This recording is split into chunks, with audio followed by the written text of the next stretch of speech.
Hello everyone. ఈరోజు తమిళ్ చూడంగానే మీకు సగం అర్థమైంటుంది అనుకుంటానండి. యాక్చువల్గా ఏంటి అంటే మిగిలిన చికెన్ కర్రీతో చికెన్ బిర్యానీ ఎలా చేయాలి అనేది ఈ వీడియోలో చూపిస్తున్నాను. యాక్చువల్గా నేను కూడా ఫస్ట్ టైమే ట్రై చేశాను, బట్ అది హిట్ అయిందా ఫ్లాప్ అయిందా అనేది వీడియో మొత్తం చూసి కన్ఫర్మ్ చేసుకోండి. ఎందుకంటే ఇది కూడా నేను ఫస్ట్ టైం ట్రై చేశాను. ముందుగా రెగ్యులర్గా మనము బిర్యానీకి ఎలా ప్రిపేర్ చేస్తామో అలాగే బాస్మతి రైస్ని తీసుకొని వాష్ చేసుకొని ఒక హాఫ్ అన్ అవర్ నానబెట్టుకోవాలండి. అలా నానబెట్టుకున్న తర్వాత ఇక్కడ ఒక బౌల్ తీసుకొని అందులో వాటర్ వేసుకొని మనకు బిర్యానీకి సంబంధించిన ఇంగ్రీడియంట్స్ అన్నిటినీ ఆ వాటర్లో యాడ్ చేసి కొద్దిగా సాల్ట్ అండ్ కొద్దిగా ఆయిల్ కూడా వేయాలి. ఆయిల్ వేయడం వల్ల మనకు రైస్ అనేది స్టిక్కీగా ఉండకుండా పొడి పొడిగా ఉంటుంది. హాఫ్ అన్ అవర్ తర్వాత రైస్ అనేది బాగా నానుతుంది కదండి. ఇప్పుడు చూడండి, వాటర్ అనేది బాగా బాయిల్ అయిన తర్వాత ఆ రైస్ని మనం వాటర్లో వేసుకొని మనకు ఒక 70-80% కుక్ అయ్యేలా మనము కుక్ చేసుకుంటే సరిపోతుందండి. ఇక్కడ మనము బాస్మతి రైస్ని నానబెట్టుకునే ముందు వాష్ చేసుకొని నానబెట్టుకోవాలండి. ఎందుకంటే నానబెట్టుకున్న తర్వాత మనము రైస్ని నీట్గా వాష్ చేసుకోవాలంటే అవి విరిగిపోతాయి. సో అలా మనకు రైస్ అనేది ప్రిపేర్ అవుతుంది కదా. ఇక్కడ చూడండి, నేను మిగిలిన చికెన్ కర్రీని ఇందులో కర్డ్ ఒక హాఫ్ నిమ్మకాయ రసాన్ని యాడ్ చేస్తున్నాను. ఎందుకంటే నాకు ఈ కర్రీ అనేది కొద్దిగాతోనే ఎక్స్పెరిమెంట్ చేశాను, కొద్దిగా మిగిలింటే సో రైస్లో యాడ్ చేసి ఇలా బిర్యానీని ప్రిపేర్ చేశాను.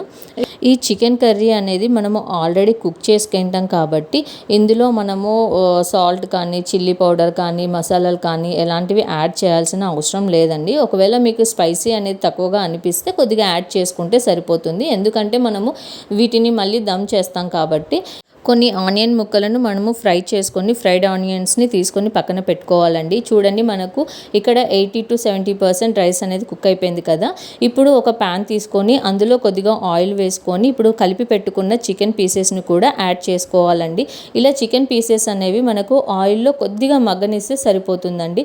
ఇలా అయిన తర్వాత కొద్దిగా గీ యాడ్ చేసుకొని కొన్ని ఫ్రైడ్ ఆనియన్స్ని కూడా తీసుకోవాలండి. ఇలా తీసుకున్న తర్వాత మనము ఈ బాస్మతి రైస్ని యాడ్ చేసుకోవాలి. ఇలా ఒక లేయర్ యాడ్ చేసుకున్న తర్వాత మళ్ళీ ఫ్రైడ్ ఆనియన్స్, కొత్తిమీర ఉంటే కొత్తిమీరని కూడా యాడ్ చేసుకొని ఇంకొక లేయర్గా ఫామ్ చేసుకోవాలండి. సేమ్ దమ్ మనం బిర్యానీని ఎలా చేస్తామో అదే ప్రాసెస్లో చేశాను. బట్ ఏంటి అంటే మ్యాగ్నేట్ చేసే బదులు ఇక్కడ ఆల్రెడీ కుక్ చేసిన చికెన్ కాబట్టి నేను ఎటువంటి ఇంగ్రీడియంట్స్ అనేవి యాడ్ చేయలేదు.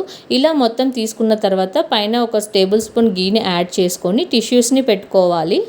ఇలా టిష్యూస్ కానీ లేదంటే ఏదైనా మందమాటి క్లాత్ని కూడా పెట్టుకొని మనము మూత పెట్టేసుకొని ఒక 15-20 మినిట్స్ దమ్ చేసుకుంటే సరిపోతుందండి. ఇలా చూడండి, నేను ఒక 20 మినిట్స్ కుక్ చేశాను. యాక్చువల్గా అయితే 15 మినిట్స్ కుక్ చేస్తే సరిపోతుంది. బట్ ఏంటి అంటే నేను కొద్దిగా 20 మినిట్స్ చేయడం వల్ల కర్రీ అనేది కొద్దిగా అడుగు అంటిందండి. రిమైనింగ్ ప్రాసెస్ అంతా సేమ్, చాలా టేస్టీగా కూడా ఉంది. అంటే మనకు కర్రీ అనేది బోర్ కొట్టేసినప్పుడు ఒకసారి ఇలా ట్రై చేసి చూడండి.